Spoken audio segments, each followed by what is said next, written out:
For decades, the Soviet space program was shrouded in secrecy. It was a history of public successes and hidden disasters, which claimed more than 160 lives.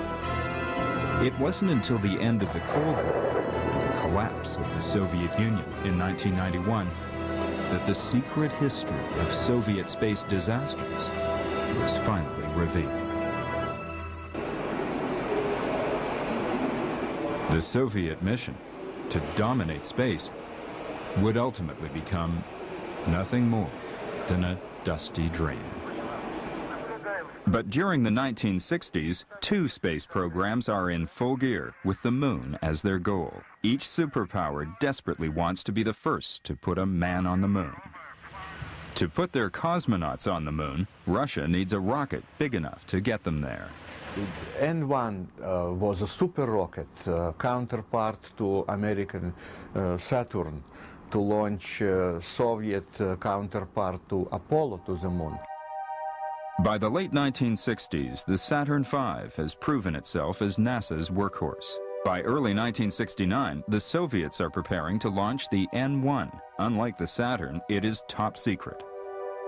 While the Saturn V uses 11 huge engines in 3 stages, the Soviet N-1 relies on a complicated array of 42 smaller engines. There are 30 engines in the first stage alone, 8 more in stage 2, while the third stage has the 4 final engines. But with more engines, the risks multiply.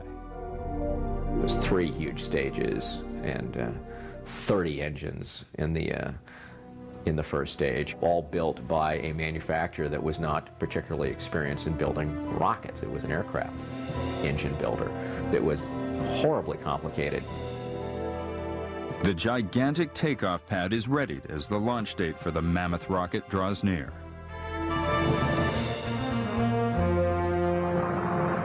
On February 21st, 1969, the Soviets launch the unmanned N-1. Liftoff goes smoothly. Then, 70 seconds into flight, the engines malfunction. The rocket is completely destroyed, and so, it seems, are Soviet hopes of beating America to the moon. But the Soviets still believe the N-1 can succeed. On July 3, 1969, 2 weeks before the Apollo 11 launch, the Russians send up a second N-1. By the time it cleared the tower, this launch vehicle had shut down all of its engines except one, which ultimately caused the vehicle to tip over and come down, crashing like that onto the launch facility, totally destroying the launch facility and knocking the turning tower gantry off its turning base, and also leveling one of the lightning towers completely. It was like a tactical nuke blast. The damage is devastating. It is 2 years before the Soviets will be able to use the rocket facility again. But America is right on schedule. On July 16, 1969, Apollo 11 takes off for its historic journey to the moon. For 4 days, the world waits to know its fate. What no one but American intelligence and NASA know is that the Soviets haven't given up. 3 days earlier, they've launched Luna 15, a secret unmanned moon probe in a standard rocket. They were going to go to the moon, pick up a bit of dirt, take it back, and say, look at how clever we Soviets are. We've gone there, we brought back some soil without risking human life at a fraction of the cost, and look at how much money the Americans wasted in this silly political competition with us. If the 2 rockets perform according to plan, they will be in the moon's orbit at the same time. NASA keeps the news from the public. But Apollo 11 astronauts Michael Collins, Neil Armstrong, and Buzz Aldrin are informed. My father never expressed any concern on my part, and I think he is a good enough engineer to understand the probabilities of there actually being some sort of a collision. I mean, space is a very big place, and the prospect of 2 spacecraft colliding is pretty unlikely. The next day, Buzz Aldrin and Neil Armstrong become the first people in history to set foot on the moon. Armstrong is the first off the spacecraft. That's one small step for man, one giant leap for mankind. The Apollo 11 mission is a shining achievement for the American space program. The Luna 15 meets a darker and little-known fate as it crashes into the lunar surface. The high drama of the moon race has its origins in the V-2 missile programs of Nazi Germany. By the end of World War II, America and Russia are moving into position for the Cold War. Both countries want Germany's rocket research. The fact that Nazi Germany spent all that money and used all those people, including the slave laborers, to build rockets to bombard London, saved the American and Russian missile and space programs a decade or more. America acts quickly. Within months of the war's end, 100 of the top German rocket men are in the United States. The press is told they are truck drivers, but the Germans know what they will be working on: rockets. Among them is Wernher von Braun, the director of the Nazi V-2 program and the man who will help lead America to the moon. As important as the Germans were, it was the rockets themselves, the V-2s, which would be the foundation for both the American and Soviet missile programs. The Soviet missile program is led by an unlikely figure, Sergei Korolyov, a rocket scientist who'd spent years in a Gulag prison, a victim of Stalin's purges.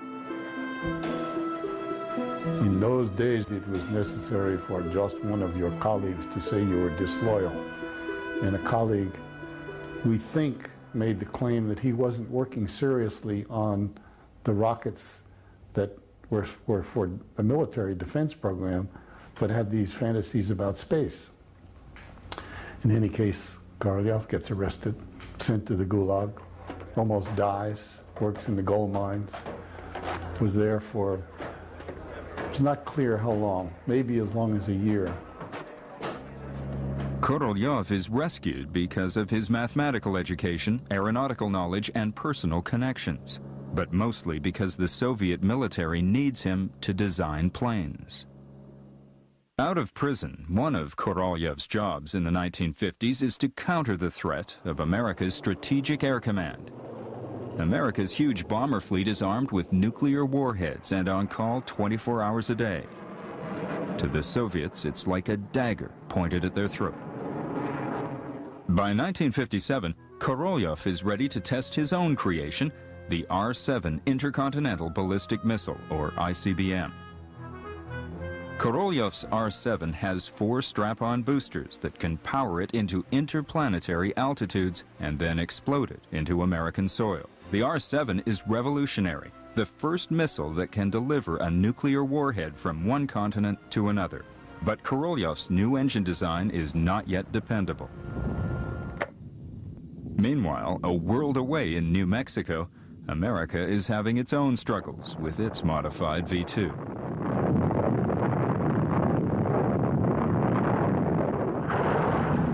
Finally, on August 21st, 1957, Korolyov's R-7 became the world's first ICBM to fly successfully, disintegrating harmlessly as planned thousands of miles from its launching point. Suddenly, President Eisenhower is in political trouble. He's put America's resources into its huge arsenal of B-52s instead of missiles. Congress quickly declares that America is in danger, on the wrong side of a missile gap. October 4th, 1957, another shock for America. The Soviets send Sputnik 1 into space on top of another Korolyov R-7 rocket. It is the first successful orbit of a man-made satellite, and the United States is left reeling by the unexpected display of Russian rocket know-how. President Eisenhower tries to quell American panic.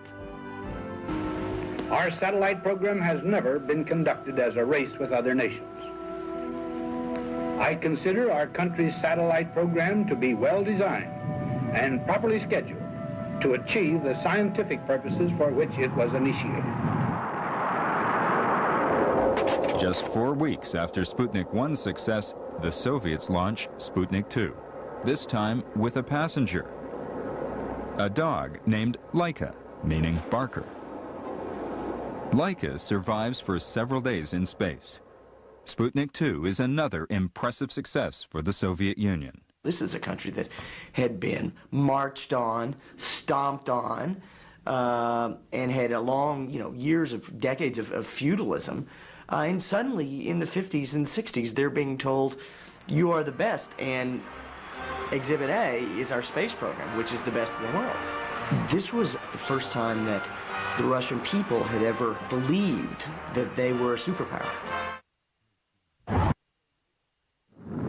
Under pressure from the Russians, the United States rushes to get an American satellite into the sky. On December 6, 1957, a Navy-designed Vanguard rocket is ready, or so the U.S. thinks. The grapefruit-sized satellite it carries is America's answer to Sputnik.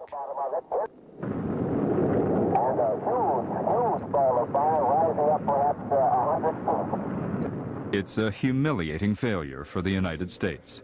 At the UN, Soviet delegates ask if the United States might wish to receive foreign aid under Moscow's program of technical assistance to backward nations. But there's much Khrushchev is keeping secret. We never saw video footage or TV footage of the Soviet rockets blowing up because it was done in secrecy. And even the R-7 only flew successfully on its 4th attempt, whereas the US program was in the full limelight of the media. On January 31st, 1958, America finally gets its first satellite into orbit. It's the Army's Explorer 1, and it uses a rocket built under the direction of Wernher von Braun. Eisenhower makes a decision that will change America's space program forever.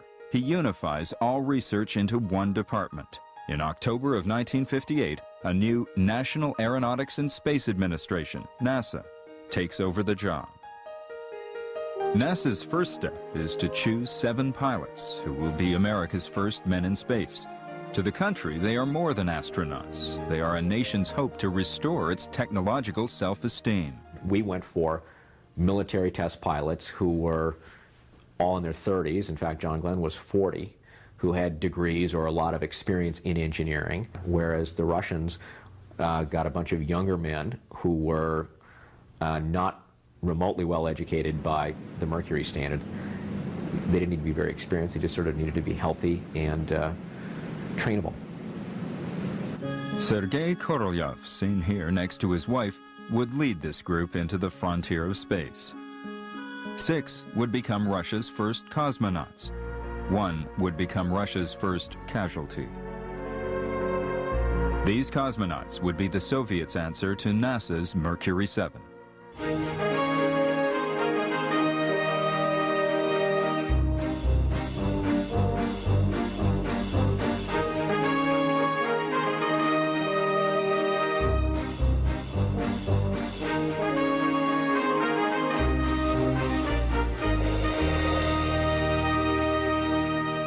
But no amount of training can eliminate human error. In March 1961, Valentin Bondarenko becomes the first casualty of the Soviet program. Valentin Bondarenko was the youngest member of the first group of 20 Soviet cosmonauts, and he made a very forgivable human error. He literally removed an electrode and used an alcohol-soaked cotton swab to clean the place where the electrode or probe had been on his skin, and just flicked it toward a table. Unfortunately, it landed on a hot plate that he had to cook food during this test, and it just sparked. And the pure oxygen environment fed anything that was in it, caught on fire, and they could not get him out in time.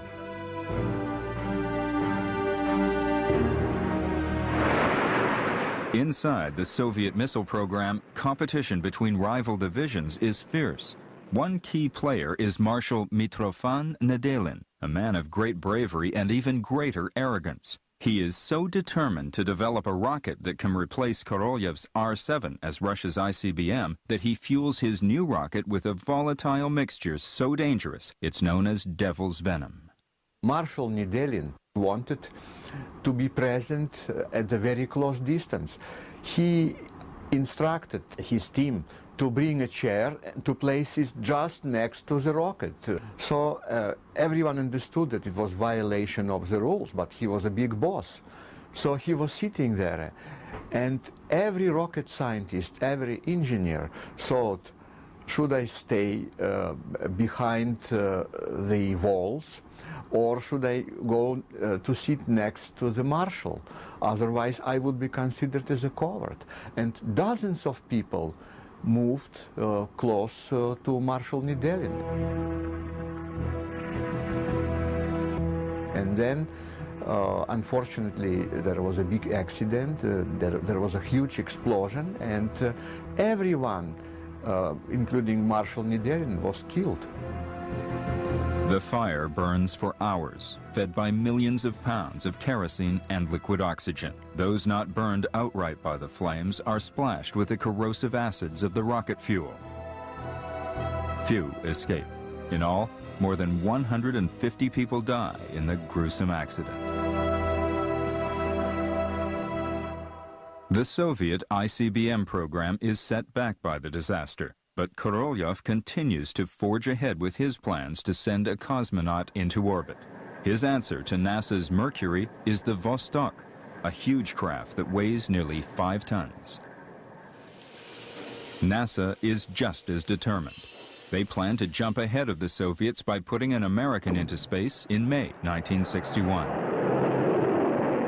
Astronaut Alan Shepard is chosen to pilot the first manned Mercury rocket. Nobody is sure if Shepard's rocket or Shepard can survive the flight.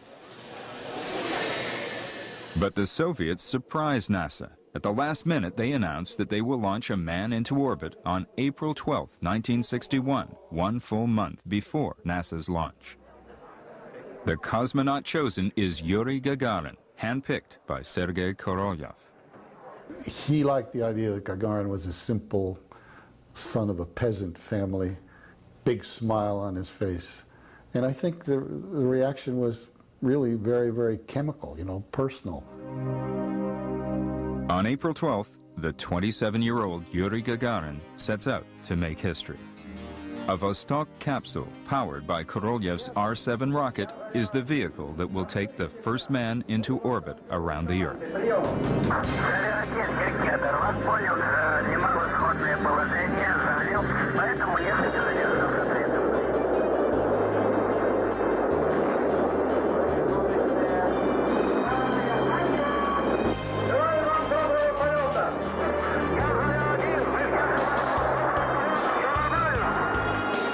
Gagarin makes one Earth orbit in Vostok 1.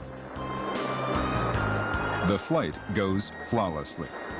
But there is an important secret the Soviets are keeping. We didn't hear it officially from the Soviets at the time because they were presenting the fiction that he had landed in his spacecraft, because the international aeronautical rules required that a pilot had to take off in his aircraft and land to set a new record. And they were treating this as a new world record of the first space flight. So they just flat out lied about it. The genius of the original design was, well, let's just punch him out of there and let him parachute down. It's like, it's too hard for him to land in the spacecraft. Let's get him out of the spacecraft at 20,000 feet. And that's what they did. They just fired him out of there. Gagarin is hailed as a conquering hero around the world. The Soviet Union has upstaged America once again. Between 1961 and 1963, the Russian star shines brighter than ever as each Vostok flight confirms the Soviets' mastery of space. Valentina Tereshkova is out to achieve another first for the Soviets as the first woman in space. She is to pilot Vostok 6 into history. Tereshkova takes off on June 16, 1963. In another blow to American pride, she logs in more flight time, 48 orbits, than all the male Mercury astronauts combined. With Tereshkova's safe return, the Vostok series comes to a triumphant end and emphasizes the Soviets' lead in the space race. America's Mercury flights end in 1963, having failed to overtake the Soviets in the space race. The next U.S. space program, Gemini, is gearing up for its first launch in March 1965. It will put not one but two men in space and provide practice in docking maneuvers crucial to the success of a moon landing.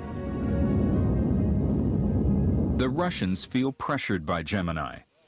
Khrushchev orders Korolev to beat the Americans into space with not two men but three, inside a capsule with a pressurized interior. Three can be crammed into the new Voskhod spacecraft, but not safely.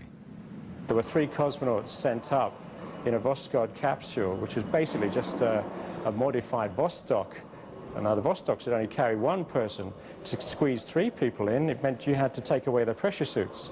And there was no escape system. So if the rocket blew up or something went wrong during the launch, the three men just fried. October 12, 1964. It is the first Voskhod launch, and for the first time, the Soviets will not be using an ejection seat. The cosmonauts will return to Earth inside their capsule. Retro-rockets and parachutes slow their descent, and the three-man crew lands safely deep in Russia. The Americans have been beaten into space again. In the spring of 1965, the Soviets are readying a second Voskhod mission for another space-age first. Pavel Belyaev and Alexei Leonov are the crew. Their mission, the first walk in space. There is no third cosmonaut on this trip. The extra space is needed for their spacesuits. Leonov trains hard on Earth, but in space there are dangers no one anticipates. On March 18, 1965, Leonov begins his historic spacewalk. Leonov was really a guinea pig. He was trying out something that had never been done before. His spacesuit was pressurized, obviously because space is a vacuum. So if you didn't wear a spacesuit, your blood would boil and you'd die very quickly. Unfortunately, while he was out in space, the air inside his suit pushed it outwards rather like a balloon. So he was much bigger than he would normally have been. And when he tried to squeeze back into the airlock entrance, he couldn't fit. So he therefore kept gradually dropping the pressure, hoping that it would become small enough so that he could fit in. And eventually he had to drop it below the permitted safety limit, in fact, before he could just about squeeze in feet first. But it was a real struggle. Leonov's problems aren't over. He and Belyaev land off course and spend a cold night alone in the Russian wilderness before being rescued. The world is told nothing of the flight's flaws.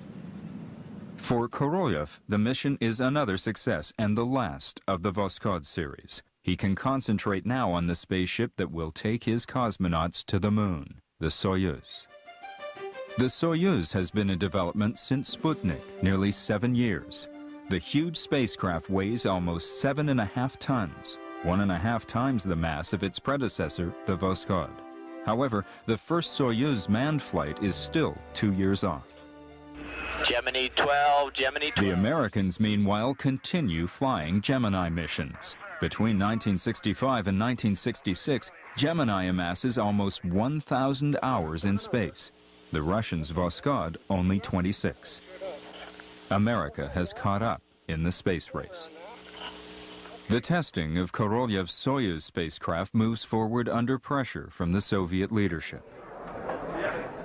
It is at this crucial point that Korolev, the master of the Soviet space program, is hospitalized for routine surgery. He goes into the hospital for what was supposed to have been a simple operation, and he thought he was going to be in over the weekend and back to work on Monday morning. The surgeon discovers he's got a huge malignant tumor the size of a fist. He issues an emergency call to get help. They can't find help. It was over the weekend. They tried to fit an oxygen mask on him, and because he'd had his jaw broken in the Gulag, they couldn't fit it properly. The operation fails, and Korolev is given a state funeral. Ironically, he is honored in death as he could not be in life for the world to know Korolev's name. The new chief designer is Vasily Mishin, Korolev's former second in charge. Although a talented engineer, he lacks Korolev's organizational skills, political connections, and sheer bullying power. The loss of Korolev will haunt the Soviet space program for years to come. NASA is under pressure too to get a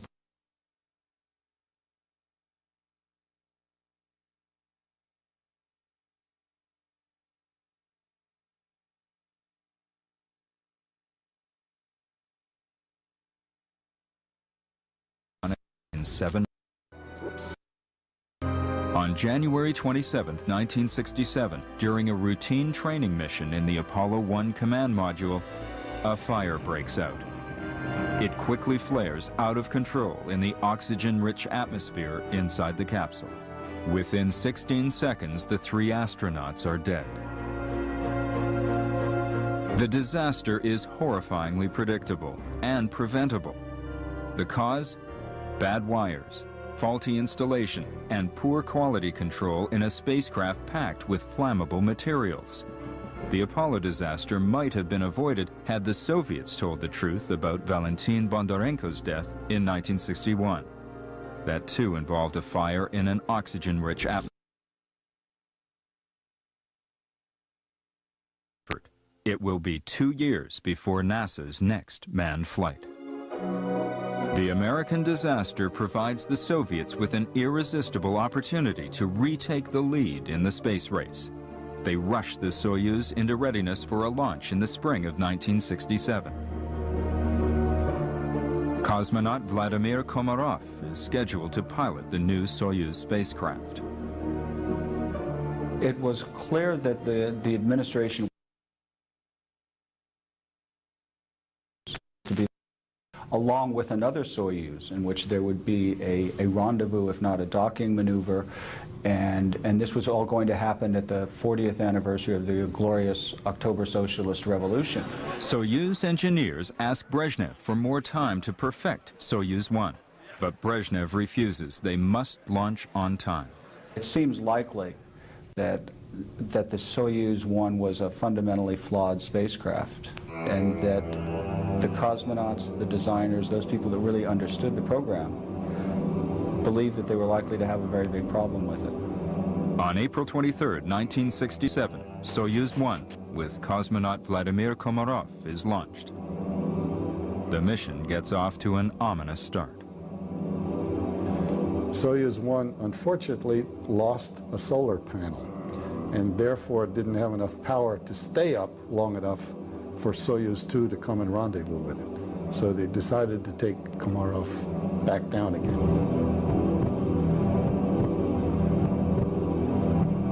Komarov was having just a difficult time orienting the spacecraft, getting it to do what he wanted. The real problem was that the parachute system just suffered a series of failures. The first chute did not deploy properly and then did not separate properly. The emergency chute fouled with that, and the spacecraft never slowed down. It just hit the Earth at however many 250 miles an hour.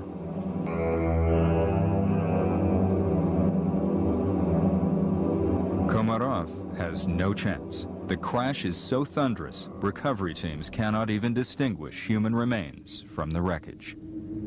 Details of the disaster are a closely guarded secret. Komarov will be remembered, however. He is the first person to die during a mission to space.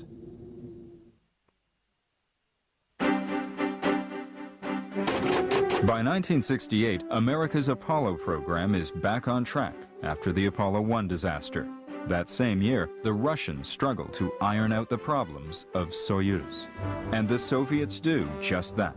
On October 30th, 1968, Soyuz 2 and 3 return successfully from a joint mission in space. For the first time, a Soyuz spacecraft has returned to Earth with its cosmonaut alive. 2 months later, on December 21st, 1968, Apollo 8 takes Frank Borman, Jim Lovell, and William Anders around the moon. The Soviets must respond if they are to stay in the race. The Russians answer the challenge on January 14th, 1969, when Soyuz 4 and 5 make the world's first link-up between manned spacecraft. The Soviet dream of reaching the moon is tantalizingly close.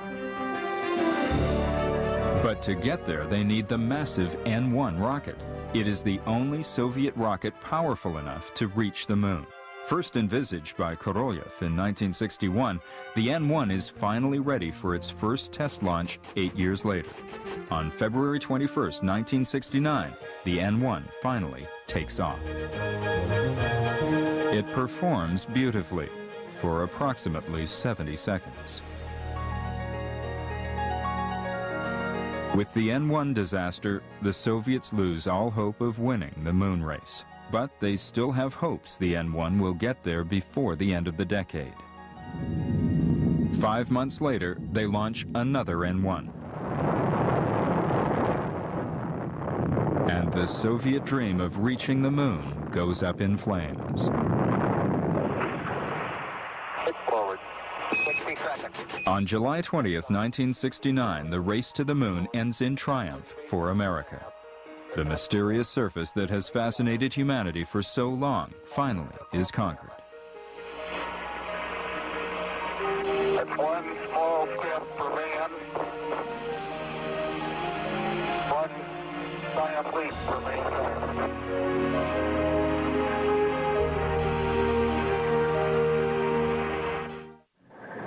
However, the Soviets do not give up their dreams of glory in space. Instead, they simply exchange moon landings for space stations.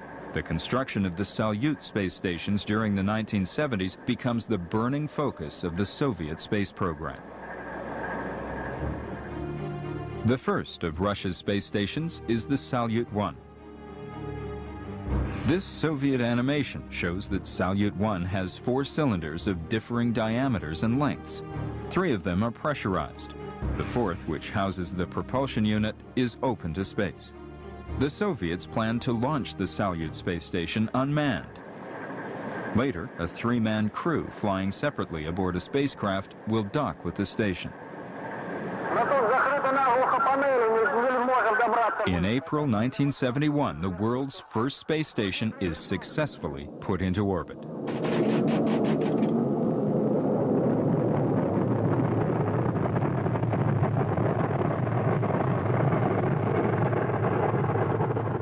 Having reached orbit successfully, the station is ready for its first occupants.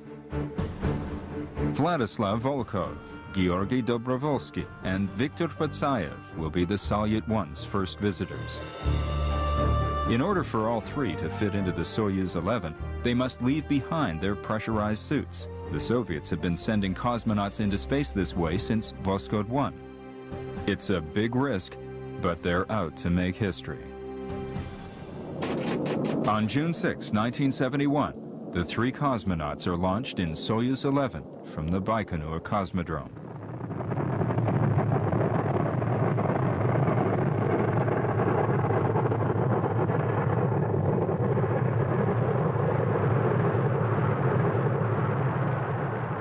Soyuz 11 docks successfully with the Salyut station. This mission was the first time the Russians had had a space station up there. The whole country, from Kiev to Vladivostok, had been thrilled to watch these guys on television for weeks. They came to know them. They knew each of them. After an unprecedented 23 days in space, it is time for the 3 cosmonauts to come home. They had contact up until basically the moment of retrofire. The valve that was supposed to open in the lower atmosphere to let fresh air in opened earlier and let the life-sustaining air out. The air whistled out of that spacecraft in the space of about 30 or 40 seconds. And as a result, the capsule was depressurized.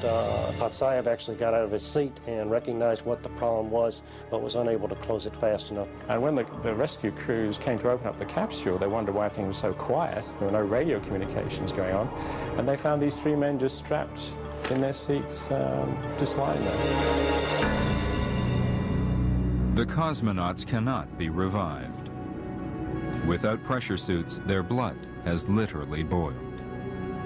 The Soviets have lost the dangerous gamble to fly without pressure suits. The price is paid by the 3 cosmonauts and their families.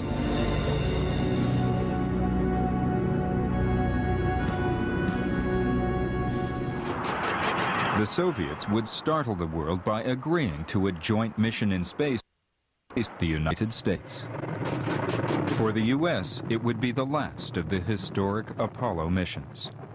The world's first docking between spacecraft from two different nations is completed on July 17, 1975. Soft docking.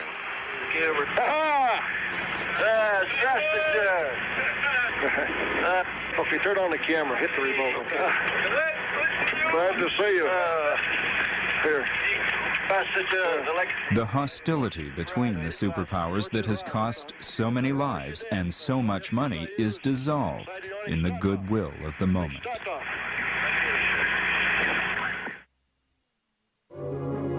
By the 1980s, the Soviet visits to their Salyut space stations had become almost routine. On September 26, 1983, Soyuz T-10 is rolled out to the launch pad as cosmonauts Vladimir Titov and Gennady Strakhalov anxiously await an evening liftoff. During the last minute of the countdown, a fire broke out at the base of their Soyuz launch vehicle. Both Titov and Strakhalov have said that they were sitting there knowing that they could see flames rising. They knew something was wrong, but nothing was really happening. They had to wait for the launch control team to initiate the abort. So it was a nerve-wracking 20 seconds waiting. When are they going to get us out of here? And the automatic escape system, which had never been tested with people on board, got its test. Solid rocket motor on the front of the Soyuz fired, pulling the vehicle, I think, about 4 or 5 miles high.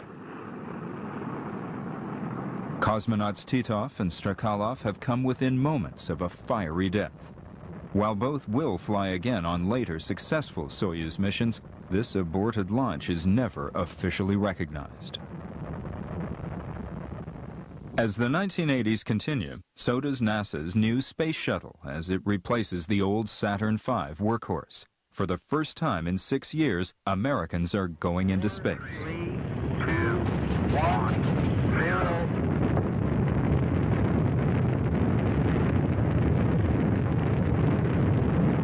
And we have liftoff of America's first space shuttle. While the shuttle is perceived as a great success, the reality is that it's much more expensive than the Saturn V to operate. And many in NASA think it's a costly mistake. However, this doesn't keep the Soviets from craving shuttle technology. The key member of Politburo, who was responsible for military-industrial complex, he said, there is one critical argument.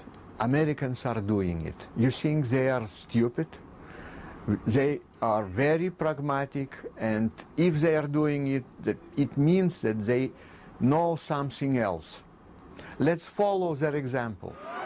Rumors began that the reason for the remarkable similarity between the U.S. space shuttle and Soviet Buran is not engineering, but espionage.